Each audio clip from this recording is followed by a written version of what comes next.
한국교회 부흥의 뿌리 5대 부흥사라는 제목으로 특별히 개관식 앞두고 한 번 더 부흥의 뿌리를 정리하도록 하겠습니다. 여러 차례 말씀을 드렸어요. 한국교회 부흥의 뿌리가 있다.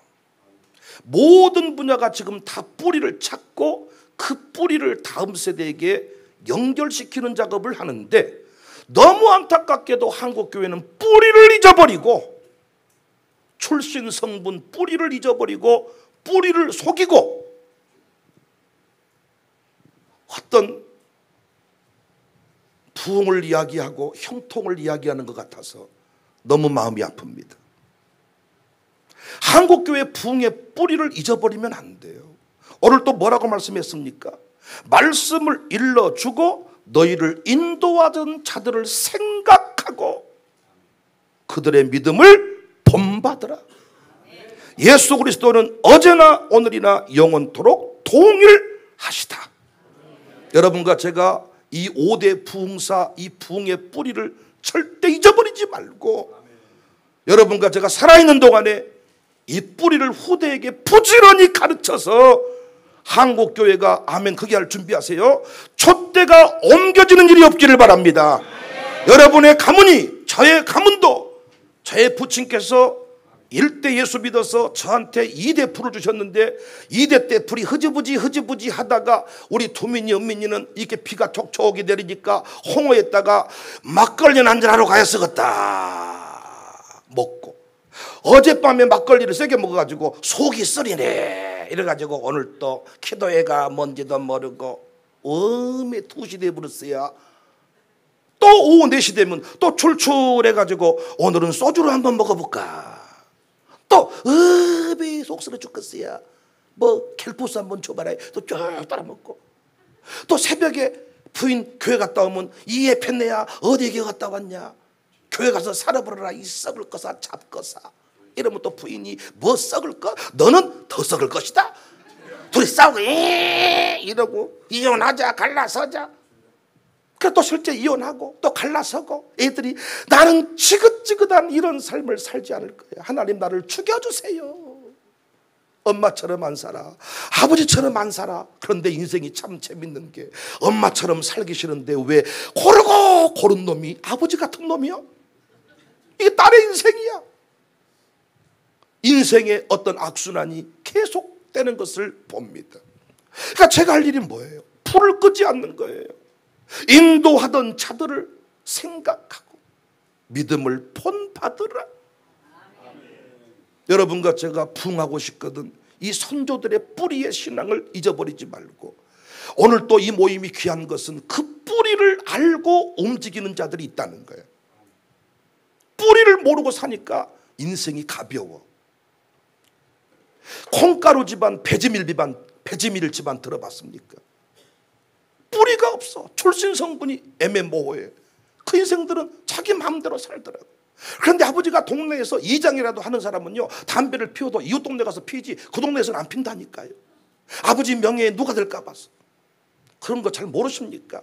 비유가 너무 막장입니까? 아버지가 동네 구원이라도 하면요, 그 아들이 동네에서는 사고 안 칩니다. 이웃 동네 가서 사고 치고. 그러니까 뭔가 집안에 가풍이 있고 뿌리가 있으면 자식들도 잘 살라고 애를 쓰더라고요. 근데 집구석이 집이 아니라 집구석, 후손이 아니라 종자, 이 백시 종자들아. 그러니까 남편이 믿고 집안 식구들이 다 미우니까 그 부인들이, 그 큰어머니 작은어머니들이 조카들 보고 하는 말이 이 백시 종자들아. 그런 말 한 번도 안 들어보셨어요? 내가 오늘 새벽에도 그런 설교했더니 다 뭐 저런 말을 다 하시나. 이런 말 할 때마다 너무 갭 차이가 많이 나요. 여러분 집안은 명품 가문이고 저희 집안은 아주 바닥 집안이고 이런 느낌인 것 같아서, 근데 내가 알고 보면 다 거기서 거기거든 우리가. 그런데 못 들어본 척, 집이 아니라 집구석, 확 풀질러 버렸으면 좋겠다. 내가 이놈의 동네를 보고 내가 뭐 오줌을 싸면 사람이 아니다. 난 이제부터 김씨가 아니고 나는 이씨다 막 이러고. 잘 모르세요 이런 거. 지금 형태는 다르지만은 그 악순환의 고리가 계속 흘러가는 집이 많습니다. 젊은 애들이 마약이 웬 말입니까? 마약이 웬 말입니까? 생활화수의 마약 검출이 웬 말입니까, 여러분? 우리가 믿어왔던 그 연예인들이 지금 전부 다 마약, 그건 빙산의 일각이라잖아요. 자기들이 뭔가 변호사를 사가지고 빠져나가지만은 어떤 법적인 망은 피해갔어도 진짜 마약을 끊지 못하면 그 인생은 탕진이잖아요. 여러분과 제가 부흥의 뿌리를 알고 부흥의 원리를 알고 그 부흥의 역사를 계속 흘려보내는 은혜의 주인공들이 다 됩시다. 우리가 여기서 기도 안 하잖아요. 이 건물 조만간에 팔리겠죠. 이거 칸 막아서 식당 되든가. 여기 뭐 하면 좋을까? 체육관 하면 좋겠네. 여러분과 제가 여기 모여서 기도 안 하면 이 건물 조만간에 체육관으로 팔리겠죠. 은행 경매 넘어가겠죠. 미국의 유명한 예배당 건물, 아주 그 역사적으로 유명한 건물인데 버티고 버티다가 최근에 매각 결정했다 그러더라고요. 그러겠잖아요. 아무리 바빠도 바룻바닥에 뿌리를 아시는 분들은 목요일 날 빠지지 마세요. 그리고 왔다 갔다 하지 마세요. 누구 인사치레로 오지 마세요. 뿌리를 알아야 됩니다. 한국교회 부흥은 어떻게 왔냐? 일대 길선주 목사님부터 한국교회 부흥이 시작됐습니다. 길선주 목사님이 세워지기까지 물론 사무엘 마페 선교사, 이기람 선교사, 다 마포 삼열 선교사라고 하지요. 사무엘 마페, 한국식 이름이 마포 삼열. 그레함 영어 이름이 기람, 이렇게 이기람 이렇게 다 바뀐 거죠. 그분들의 도움이 있었지만은 한국 교회만의 부흥은 길선주부터 시작이 됐습니다. 근데 언제부턴가 백윤영은 아는데 길선주는 몰라요. 길선주 없이 백윤영이 없다고요. 뿌리 없이 열매가 없다고요. 그런데 제 두 아들부터 길선주를 잘 몰랐습니다. 그래서 저는 어느 순간 한국교회가 잘못 가고 있구나 깨달아서 어떻게 이분들의 이름을 새길 수 있을까 해서 이들의 이름을 딴 부흥사 기념 호텔을 5동을 지금 짓고 있는 거예요. 여러분이 봤을 때 지금 심란만란하지만은 토요일 날 오시면 다 돼 있어요. 항상 우리 이렇게 살아가지고 금요일 저녁 12시까지 새벽 아마 4시까지 다 공사가 마무리됐어. 토요일 아침 되면 오 염려 말고 오시긴 하셔요. 그 이름을 딴 부흥사 이름을 딴 호텔을 지금 짓고 있습니다. 그곳에서 잠을 자면서 가르쳐라. 길선주 목사님은 1869년도 평안남도에서 태어났는데 아버지는 무관 출신, 어머니는 한학의 조예가 깊었습니다. 그러니까 집구석이 콩가루 집안이 아니라 아주 가풍이 있고 실력 있는 집안이었습니다. 그런데 윤학영, 이 가문으로부터 공격을 받아, 왜 공격받았는지는 잘 모르고요, 이 공격을 받아서 이 집안이 갑자기 어려워집니다.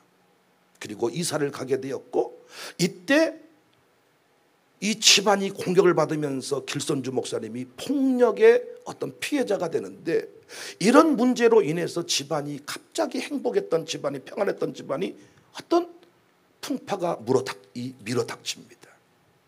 그리고 나중에 급기야 길선주 목사님이 이들에게 얻어맞은 것이 골병이 들어서 몸이 아파요.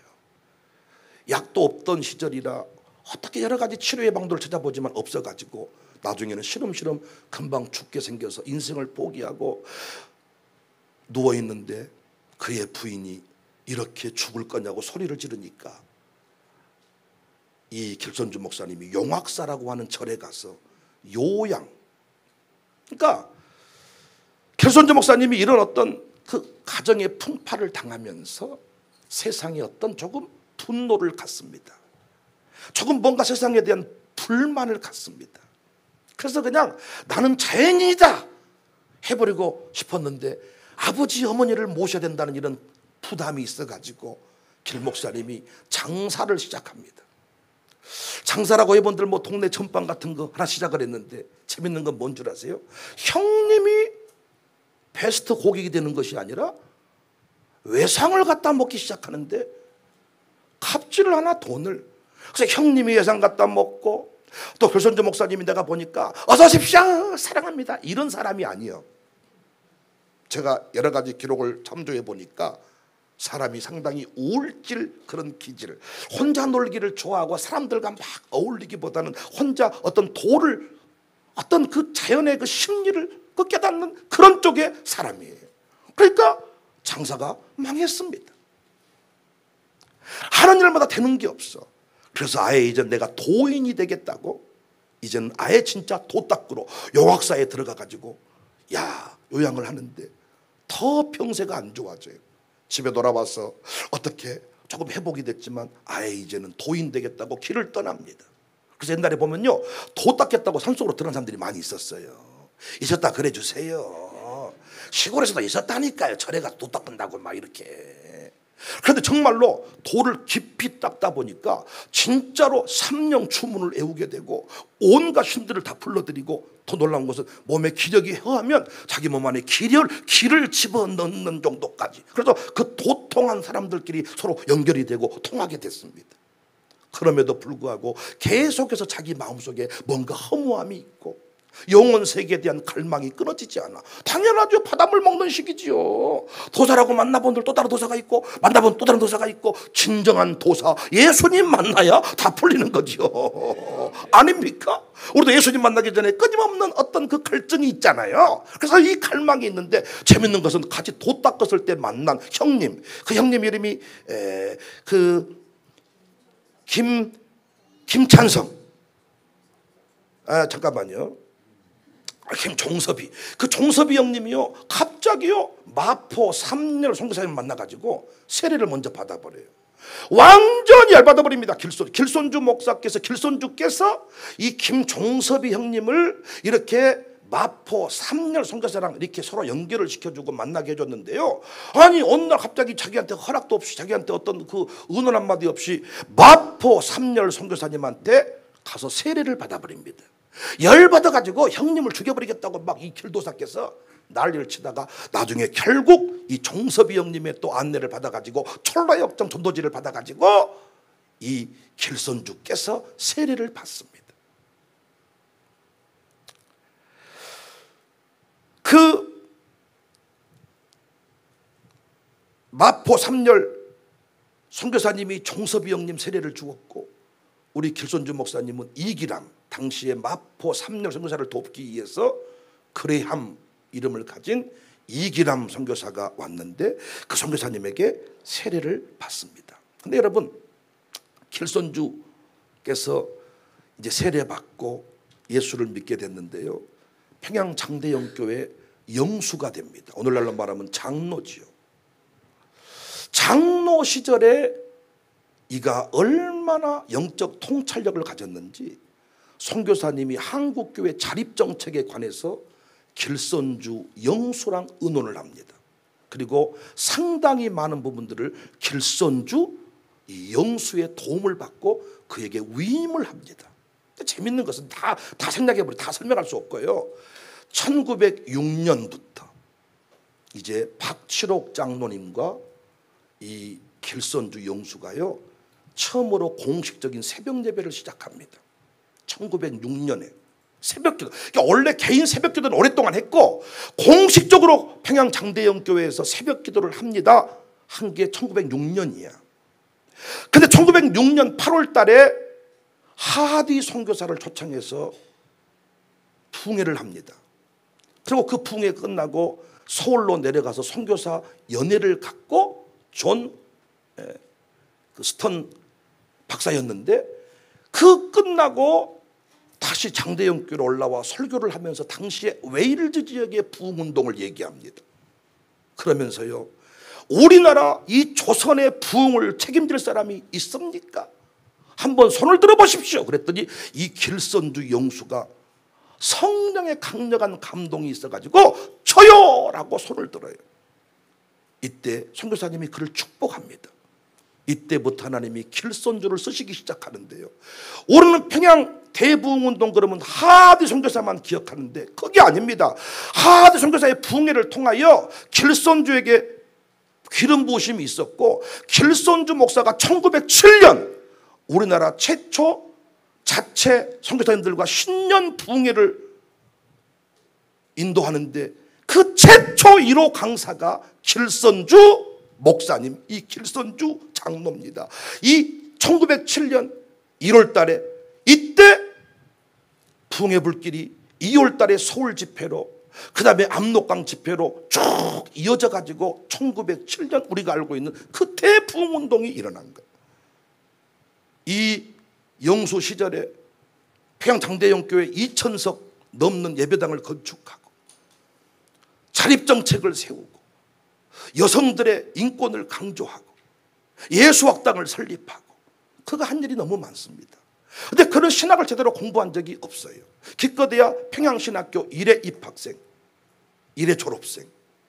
그런데 그가 어떻게 그렇게 영적인 깊은 통찰력을 가지고 한국교회 부흥의 주역이 되었을까? 저는 두말할 것도 없이 그의 새벽기도 신앙에서 그 모든 것들이 출발되었다고 믿습니다. 수많은 기록들은 앞으로 차근차근 공부하시기로 하고요. 그래서 제가 드리고 싶은 말씀은 뭐냐, 길선주 목사님이 한국교회 1907년 기록적인 부흥의 역사를 일으켰는데 그분은 무엇의 창시자냐? 새벽기도의 창시자. 선교사들이 새벽기도는 누구한테 인도하라고 넘겨주었냐? 길선주에게. 선교사들은 이 장면을 보고 놀랐어요. 새벽 예배가 2000명까지 모였습니다. 새벽 예배가 곧 부흥회와 같이 됐습니다. 이 모습을 보고 선교사들은 놀랐다고 기록을 남겨. 사랑하는 여러분, 제가 하고 싶은 이야기, 특별 새벽 예배만 하시면 안 돼. 한국교회 부흥은 새벽 기도를 통하여, 새벽 예배를 통하여 시작되었음을 기억하고요, 우리 이 땅의 모든 부흥을 노래하는 분들은, 인생을 바꿨던 분들은 다 새벽 기도, 이 새벽 기도 발음을 새복 기도, 새벽에 복 받는 기도, 새복 기도, 새복 기도. 지금 요즘에 전부 다 특세가 유행인데 내가 제일 싫어하는 말이 특세야. 특세 의도가 뭡니까? 특별히 10일이라도 기도하다가 불받아가지고 일세하자, 매세하자, 매일 새벽 예배, 일반 새벽 예배 하자, 이런 논리인데 재밌는 건 뭔 줄 아세요? 21일만 딱 하고 끝나 그걸로. 왜? 특세가 아주 뭐 감투나 쓴 것처럼. 수능도 저는 특별기도에 안 합니다. 배기 싫어서 안 합니다. 특별기도에 나와가지고 의도가 뭡니까? 만점 맞자는 거예요. 만점 맞으면 안 되지. 대학까지 안 올라오면 빵점 맞아야 그것이 하나님의 응답이지. 그런데 지 나름대로 뜻을 정해놓고 만점 맞을 줄로 미션입니다. 당신 생각에 그 아들이 공부할 아들 같지만 하나님 봤을 때는 공부 말고 기술직일 수 있잖아. 지금이야 재능 찾아 공부시키지만 옛날에는 부모님 하늘 따라서 공부를 시켰습니다. 얘가 눈물이지요. 고난이. 그래서 시험 보러 가서 뭐 한 줄 아십니까? 차빠져 잡으러요. 찍고 오는 거예요. 굴리고 오는 거예요. 엄마는 아주 그냥 교문 잡고 응답이 뭡니까? 빵점 맞아야 응답이지. 공부 안 할 놈은. 할렐루야. 그러니까 특별기도회가 중요한 게 아니라는 거예요. 나는 일상기도회, 매일 기도회, 매일 새벽 예배. 여러분과 제가 새벽 예배 절대 빠지시면 안 돼. 이 한국교회 부흥을 얘기하는 사람은요, 새벽 예배를 절대 빠지면 안 됩니다. 길선주 목사님이 뭘 만들었어요? 새벽 기도를 만들었고, 새벽 기도를 통하여 영적인 통찰력을 가지게 되었고, 길도사라는 사람이 새벽 기도가 익숙했는데 그것을 하나님께 기도하는 시간으로 바꾸었고, 그 시간을 하나님이 기뻐해서 부흥의 폭탄을 떨어뜨린 줄로 믿습니다. 지금도 새벽기도 살아있는 교회는 부흥합니다. 새벽기도가 살아있는 가문은 반드시 하나님이 쓰십니다. 선교사에게 충격을 주었던 기도가 새벽기도라니까요. 주일 성수나 가정 예배는 다 미국에 있었습니다.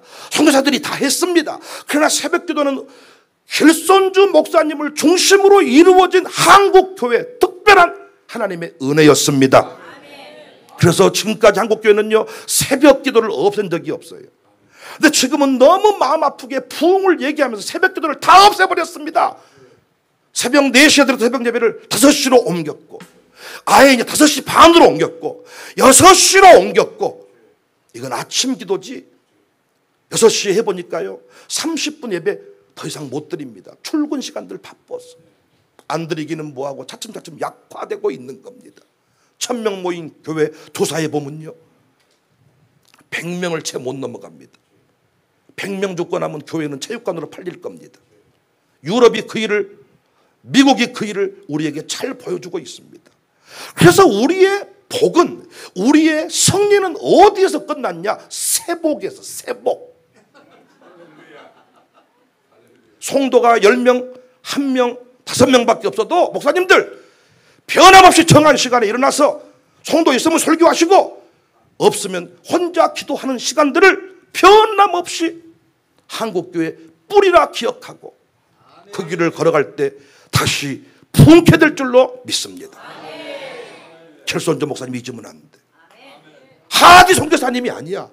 하디 선교사님이 켈손조 목사에게 성령의 불을 건넨 건 사실이지만 1907년 부흥운동은 켈손조 목사님 바통을 받아가지고 부흥의 불길을 타오르겠다는 사실을 놓치지 마세요. 두 번째 잊지 말아야 될 사람이 켈손조 목사님의 3년 후배 김익두 목사입니다. 김익두 목사가, 켈손조 목사님은 1903년에 신학교에 입학을 하지만은 이 김익두 목사님은, 제가 원래 숫자에 좀 약해서 여러분 좀 이해해 주세요. 제가 여기 1906년에 제가 지금도 이렇게 공동회의 할 때나 이렇게 할 때 돈 잘 못 읽고 그렇습니다. 숫자 약하니까 좀 이해해 주시고요. 이 수치는 다 나오는 거니까 3년 후배 평양신학교에 김익두 목사님이 입학을 합니다. 근데 여러분, 우리는 김익두 그러면 깡패로 아는데요, 처음부터 깡패 아닙니다. 효심이 지극했습니다. 엄마가 장티푸스에 걸려 돌아가시려고 할 때 13세 소년 된 김익두 이 학생은, 이 어린이는 엄마를 살리겠다고 산을 넘고 물을 건너 약초를 찾아다니다가 호랑이를 만났다는 기록도 나옵니다. 실제로 엄마가 회복이 되고. 그런데 김익두 목사님은 과거에 응시를 합니다. 공부도 꽤 잘했던 걸로 기억나는데 여러 가지 상황들이 여의치 않아서 낙방을 합니다. 아버지가 쓰러져요. 아버지가 쓰러져서 신음할 때 자기 때문에 쓰러진 것 같아 마음이 아팠습니다. 그래도 열심히 결혼도 하고 가정을 이렇게 이루고 자리를 잡은 듯 했으나 친구 보증을 잘못 써가지고 아버지에게 물려받은 모든 유산을 다 날려버리게 됩니다. 이때 김익두는 꼭지가 돕니다. 세상을 막 살겠다. 여기서부터 이제 여러분이 잘 아시는 걸리면 죽여버린다. 그래서 사람들이 장날 가다가 오늘 김익두 안 만나게 해주세요. 그 개 좀 안 만나게 해주세요. 내 가령이로 끼어가라. 막 패고 난리를 치는 겁니다. 이때 어떤 여자 하나가 하루는 술에 취해가지고 장터를 어슬렁 거리고 있는데 어떤 여인 하나가 아우 반가워요. 우리 교회 오세요. 그분이 스알렌 선교사 부인, 소환론 선교사의 부인. 그 부인이 그 안학교의 부흥의 초청 전도지를 건넵니다. 여기다 코를 풉니다. 코 풀면 안 돼요. 당신 코 썩어요. 코 썩기는 뭐가 썩어. 그런데 정말로 코가 간질간질. 그 뒤부터 뭔가 결국은 부흥에 참석하고 은혜를 받습니다. 예수님을 영접합니다. 그가 27세에 예수님을 영접하고요, 28세에 세례를 받고요, 29살에 재령교회 전도사가 됩니다. 100명까지 부흥을 시키고, 그러다가 소환원 선교사가 너무 감동이 돼서 신천교회를 맡기는데 신천교회가 또 부흥합니다. 그러다가 33세에 평양신학교에 입학을 합니다. 개선조 목사님은 1907년에 졸업을 하고 김익두 목사님은 1910년에 학교를 졸업합니다. 3년 후배입니다. 그리고 교단 총회장을 지냅니다. 김익두 목사님. 근데 김익두 목사의 특징이 뭐냐? 신천교회, 처음에는 재령교회, 신천교회 전도사 시절에 하반신 마비가 된 거지를 발견해요. 내 마음속에 강한 충동이 들었어. 저를 고쳐주고 싶다.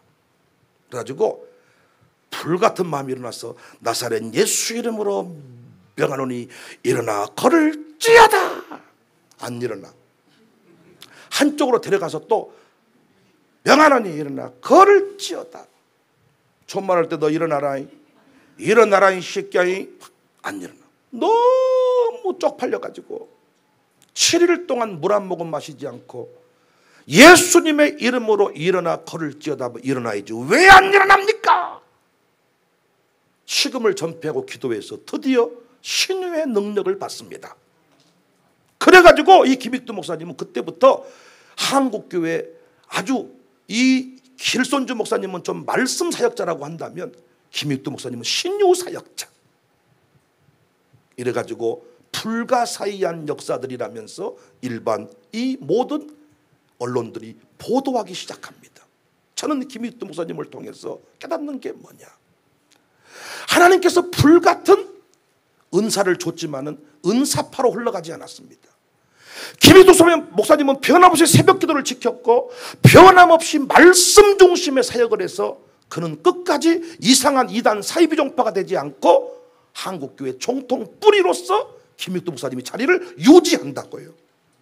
사랑하는 여러분, 우리가 시대가 바뀌었지만 지금 이 시대에도 불치병은 넘쳐나고 있습니다.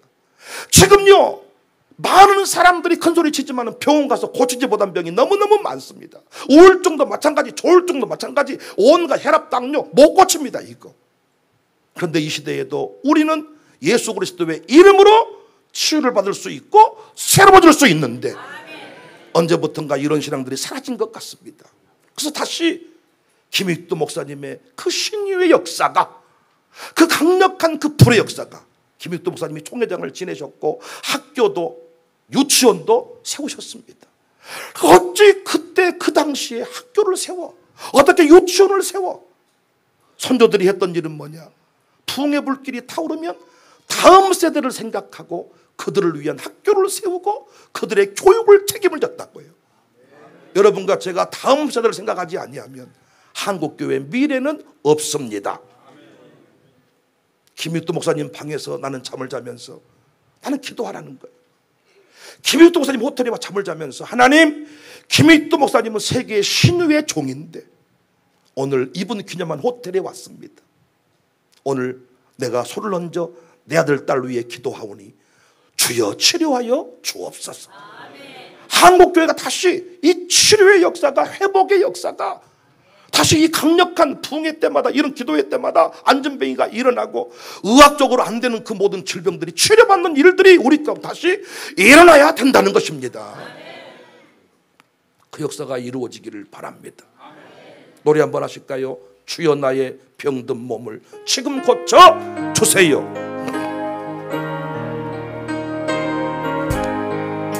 주여 나의 병든 몸을 지금 고쳐 주소서.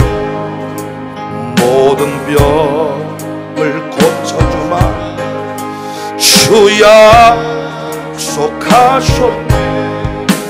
내같이 굳게 믿고 주님 앞에 구하오니 주여 크신 권능으로 고쳐.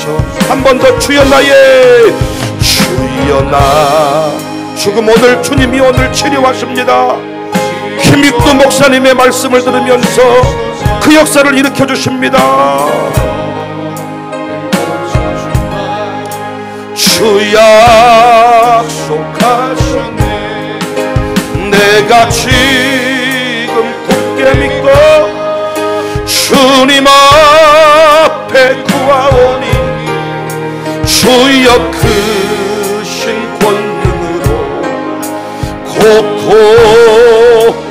우리 시간에 기도 한번 하겠습니다. 아픈 곳에 손을 대세요.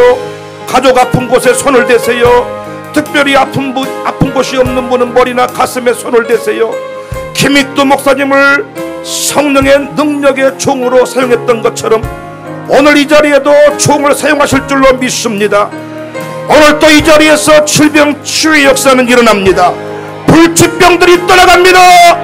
주의 이름 부르고 기도하겠습니다. 주여, 하나님, 한국교회 부흥의 뿌리를 파보니 김익두 목사님이 나와요. 김익두 목사님을 통하여 신유의 역사를 일으켰던 것처럼 다시 이 땅에 신유의 종들이 세워지기를 원합니다. 지금 너무나 많은 사람이 아파요. 수많은 병들 때문에 고통스러워해요. 약을 한 움큼씩 먹어야 살 수 있어요. 주여 치료해 주세요. 예수님의 이름으로 병을 지금 고쳐주세요. 주여 나의 병을 고쳐주세요. 나의 질병을 치료해주세요. 나의 병을 고쳐주세요. 예수님의 이름으로 병을 일어나 걸을지어다. 예수님의 이름으로 병을 나음으로 들지어다. 모든 암세포는 괴멸될지어다. 모든 당뇨와 혈압의 수치 정상 돌아갈지어다. 지금 허리가 예수님의 이름으로 허리 디스크, 모든 허리 디스크, 무릎, 당뇨, 모든 불치병, 내가 알지 못한 질병들, 나쁜 바이러스 예수님의 이름으로 떠나가라. 치료받을지어다. 떠나가라. 더러운 귀신아, 흑암의 권세, 어둠의 영들 예수님의 이름 떠나가라. 흉악한 결박이 풀릴지어다. 지금 치료받을지어다. 나음 얻을지어다.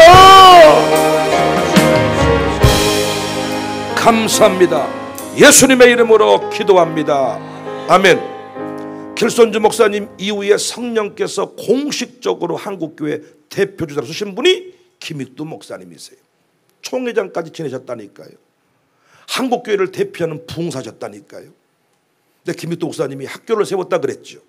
근데 그 학교의 교사가 이성복 목사님 엄마, 그리고 그 학교에 김익두 목사님이 세운 학교에 이성복 목사가 다니게 됩니다.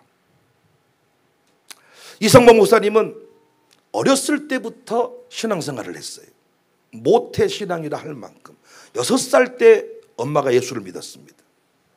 그런데 이성봉의 어린 시절의 이야기를 찾아보면 절대로 온유하지 않았다. 자기 동생을 너무 미워했는데 미워했던 동생이 죽었어. 그랬더니 속으로 기뻐했다고. 그래서 엄마가 이성봉의 이런 기질을 안 나머지 선생님이기도 했지만 신앙교육은 물론이거니와 필요한 교육을 완전히 초강수로 했던 것 같습니다. 그런데 18살쯤 되었을 때 완전히 술 고주망태가 되고 타락하고 방탕하고 급기야 엄마의 신앙을 욕합니다. 엄마 앵간히 하세요. 적당히 하세요. 내가 알아서 할게요. 이때 엄마가 했던 말, 우리가 어렸을 때 많이 들었던 말이에요. 하나님이 너 치신다. 하나님이 너 치면 어떻게 할래? 21살이 되었을 때 이성봉이는 주일날 예배드리지 않고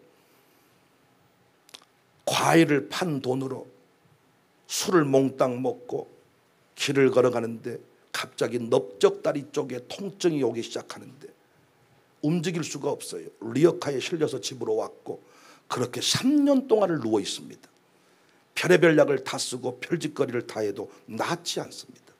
이 3년 동안에 이성봉이 뭘 하느냐? 하나님 앞에 회개하기 시작합니다. 그리고 지옥의 진노를 내가 받겠다. 그러면서 하나님 살려주세요. 하나님이 그 기도를 들으시고 다리를 자르지 않고 이성봉이를 일으켜 세워주십니다. 그리고 26살에 동양 성교회에서 운영하는 성서신학원, 성서학원, 오늘날 이곳이 서울신학대학교가 되는 거예요. 성결교 신학교, 성서신학원에 다닙니다. 이때 이 신학원의 성서학원의 그 지방신학교와 같은 아주 그냥 성교회에서 운영하는 신학교 2년 정도밖에 안 다닌 거죠. 그런데 이 학교에 다니면서 어렸을 때 김익두 목사님을 보면서 나도 부흥사가 돼야 되겠다, 이 꿈이 살아나게 되었습니다. 놀랍게 하나님이 그를 김익두 다음에 부흥사로 쓰시는데 38살이 되었을 때 총회에서 공식 부흥사로 임명을 해줍니다. 그런데 이성 목사님이 목회를 잘했어요. 목회를 열심히 잘하셨는데 총회에 아부를 하지 않고 정치적인 라인을 타지 아니한다는 이유로 수원교회에서 목회를 하셨는데 목포교회로 발령을 내버립니다.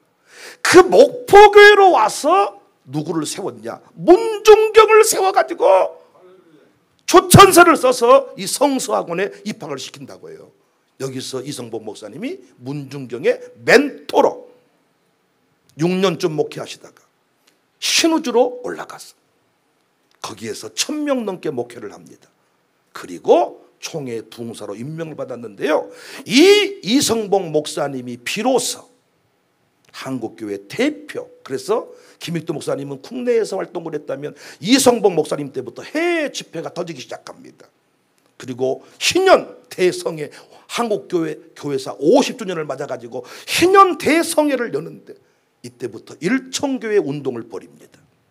그리고 조국 재건 운동, 교회가 팔려나가면, 절로 팔려나가면 이 교회를 부흥해가지고 다시 사주고 일천교회 운동을 벌이기 시작합니다. 이성복 목사님이 동동구름의 원조예요. 이성복 목사님은 악기를 잘 다루시고 모든 인물이 뛰어나시고, 보시면요 털보 앞으로 사진 다 붙여놓을 겁니다. 이분이 그냥 쿵따락 이 동동구름 약장사들이 다 이성복 목사님을 배우고 북을 치고 나팔을 불고 집회 때 그 이성복 목사님이 지은 노래들이 엄청나게 많아. 작사 작곡한 노래들이. 한번 불러볼까요?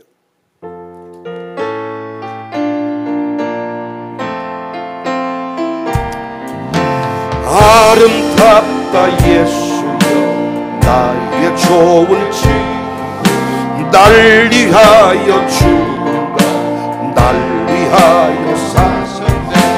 예수님 내 주여 내 중심에 오소서. 주님 한 분만으로 만족하. 아름답다 아름답다 예수여 나의 좋은 집, 날 위하여 죽은가, 날 위하여 사셨네.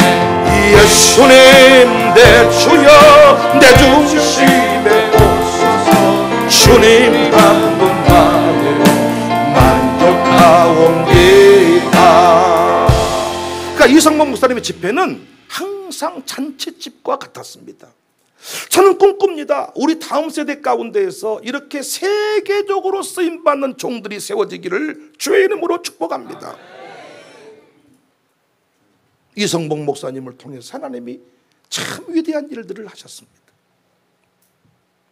그런데 이성복 목사님을 참으로 사모했던 분이 한 분 계셨는데 신현균 목사이십니다.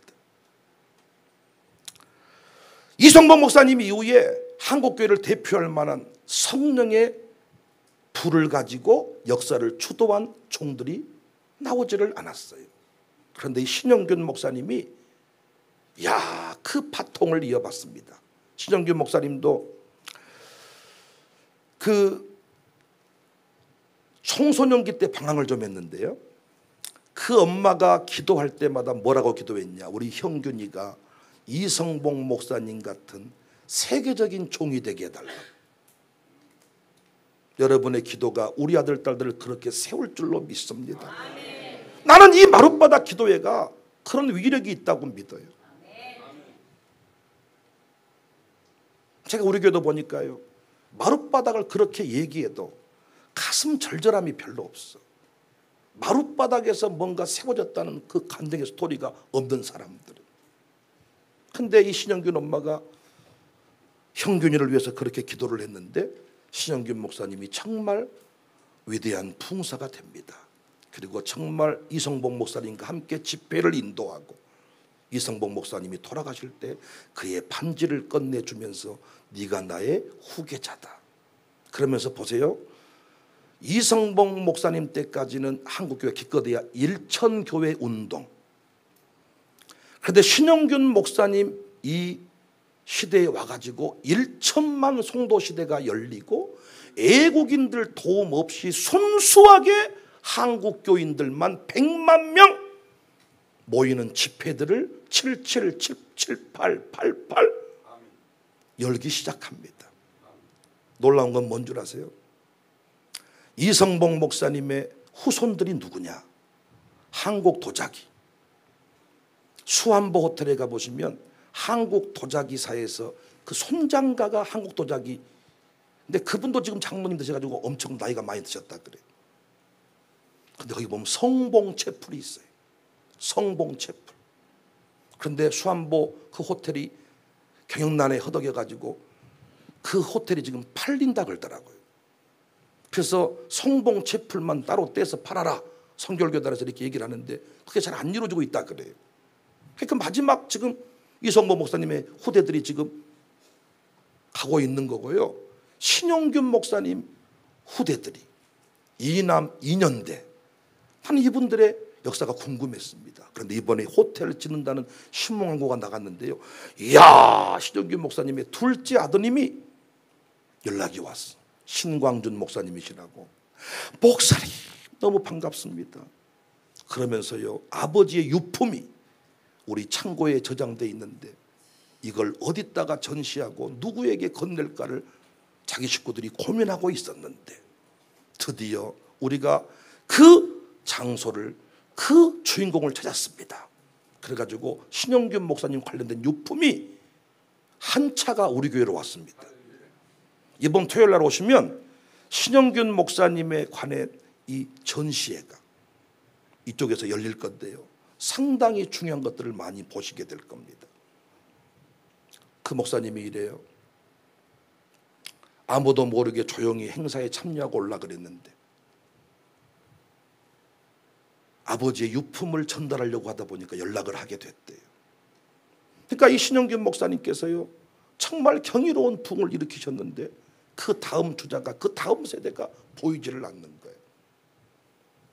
이성복 목사님의 후대 신영균 목사님, 그리고 신영균 목사님이 박용목 목사님을 세워가지고 초대 한국 기독교 부흥협의회를 만들고 부흥 역사를 써가셨는데 그 집 후손들이 영파 선교회를 조직하고 선교 역사를 써가는 중인데 그들이 이번에 박용목 호텔을 한동 짓게 됐습니다.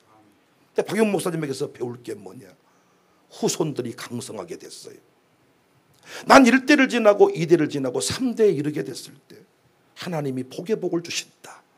그걸 확실히 믿습니다.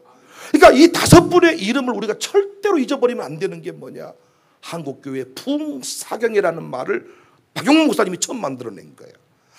다 불받아서 주회종이 되신 분들이고요, 공부를 제대로 해서 이제 부흥사가 되신 분들이 신영균 목사님, 박용목 목사님.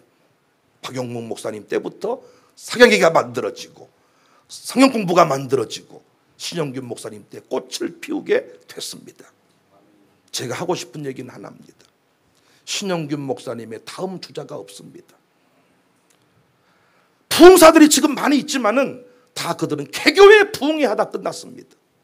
난 여기 모이신 여러분들과 제가 각자 자기 교회 부흥도 중요하지만은 정말 민족 복음화를 위해서, 한국교회 부흥을 위해서 범교회 차원에서 기도 운동을, 성령의 그 불길을 타오르게 하는 운동을 여러분과 제가 좀 함께 펼쳤으면 좋겠다는 것입니다. 여러분, 다시 한번 새벽에 엎드리시자고요. 다시 한번 민족을 위해 기도하는 우리 은퇴 목사님들이 그렇게 강조하신 게 뭐냐? 이 기도회를 통하여 나라와 민족을 살려주세요. 여러분과 제가 다시 한번 그 부흥의 다음 주자가 되었으면 좋겠습니다. 저는 기도합니다. 정말입니다. 제가 신영균 목사님의 뒤를 잇는 민족적인 부흥사가 되고 싶습니다.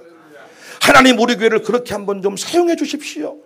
그리고 우리 아들, 딸들이 박용문 목사님의 후손들처럼 7남매가 있는데요, 전부 다 한국교회, 장남은 박재천 목사님이신데 명제대학교 졸업하고 총신대학원 거쳐서 명제대학교 교목을 지냈고, 차남 박재영 장로는 서울대학교 병원 의사였고 아프리카 의사 선교사 중이고, 박성순 목사님 연세대학교 음악학과를 졸업해서 교회 반주자시고, 박재열 집사 3남은 서울대학교 물리대학 철학을 졸업하고 동대학을 졸업하는데 대한항공에서 일하고 지금 문화평론가로 일하고 있고, 그의 4남 박재섭 집사는 연세대 경제학과를 졸업하고 하나그룹에서 일하다가 지금 포스코에 근무하다가 지금 목사님 되셨어요.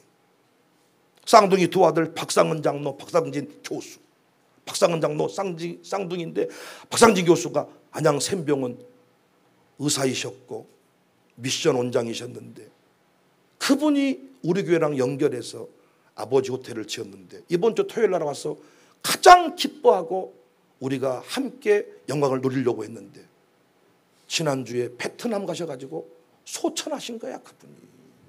그러니까 아버지 호텔에서 하루 저녁도 못 머물고 호텔만 남기고 세상을 떠나시게 됐단 말이에요.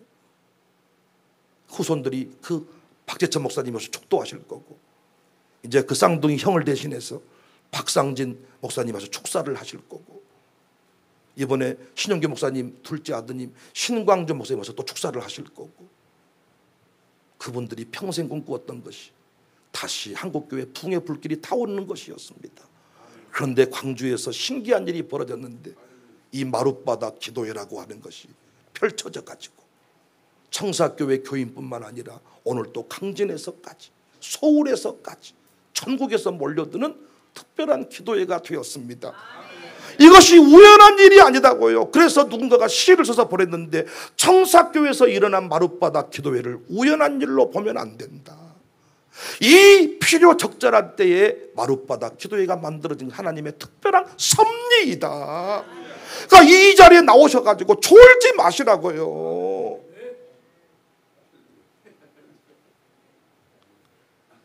여기서 정말 우리가 인생을 한번 바꾸고 교회를 바꿔야 된다고요. 허리 디스크 때문에 못 앉아있는 분들이 많다 그래.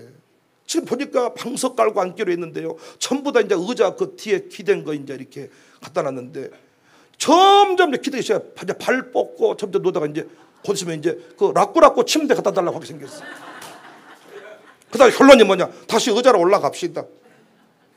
그러니까 저는 꼭 마룻바닥에서만 엎드리자는 주의는 아닌데, 우리가 그 정신을 가지고 여기에서 디스크도 고치고, 하나님 내가 마룻바닥 출신이고 마룻바닥 여기 전수해야 되는데 허리가 이렇게 디스크 2개 터져가지고 의자에는 앉아 있어야 되고 30분 앉아있다가 튀어나가고 안 되겠습니다. 하나님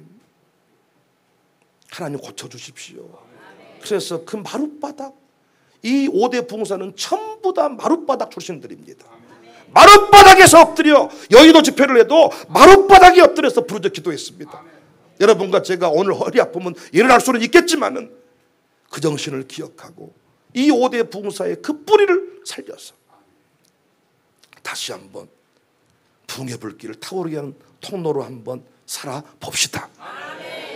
정말 자세한 내용들을 앞으로 우리 이 기록관들을 통하여, 설교들을 통하여, 자료들을 통하여 계속 제가 가르칠 것이고 전수할 것입니다.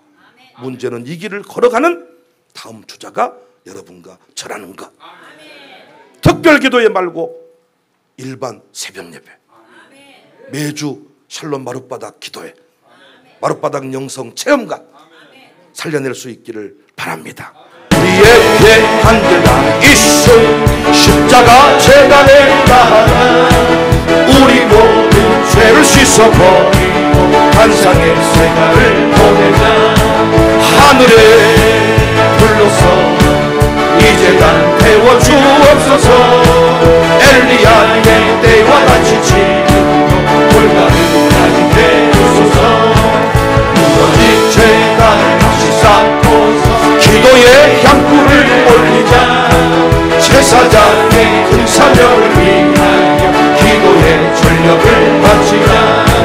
하늘에 불러서 이제 난 태워주옵소서. 엘리야의 때와 같이 지금도 올가을까지 되옵소서. 십자가로 참사하게 된 그 사랑 내게도 주시사. 원수 위에 달게 죽을 수 있는 붉은 가슴을 주옵소서. 하늘에 불러서 이제 난 태워주옵소서. 엘리야의 때와 같이 지금도 올가을까지 되옵소서. 오순절에 불러오신 성령이여 우리 교회 지금 태우사. 모든 성도 남김없이 오기여 구원의 역사 주옵소서. 하늘에 오 성령 이제 난 태워주옵소서. 엘리야의 때와 같이 지금도 올가을까지 되옵소서. 불러응답하는 신이 참신이라 믿고 구하면 주시네. 발신을 믿는 저희에게 살아계신 주를 보이자. 하늘에 불러서 이제 난 태워주옵소서. 엘리야의 때와 같이 지금도 올가을까지 되. 이불이 붙었으면 좋겠다고 간식을 하시던 주시오. 이 교회의 기물을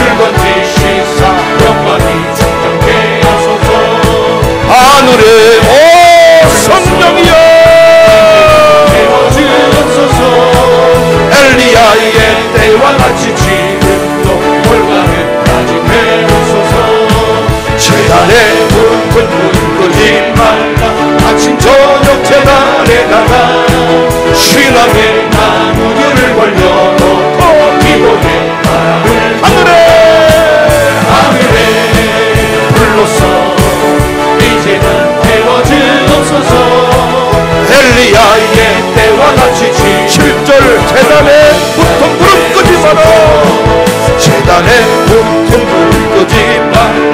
아침 저녁 재단에 나가고 신앙의 나무를 벌려놓고 기도의 바람을 불어라. 하늘에 불러서 이 재단 태워주옵소서. 엘리야의 때와 같이 지금도 올가을까지 하늘에 불러서 하늘에 불러서 이 재단 태워주옵소서. 엘리야의 때와 같이 지금도 올가을 하늘에 불러서 하늘에 불러서 이 재단 태워주옵소서. 엘리야의 때와 같이 지금도 올가을까지 해주소서.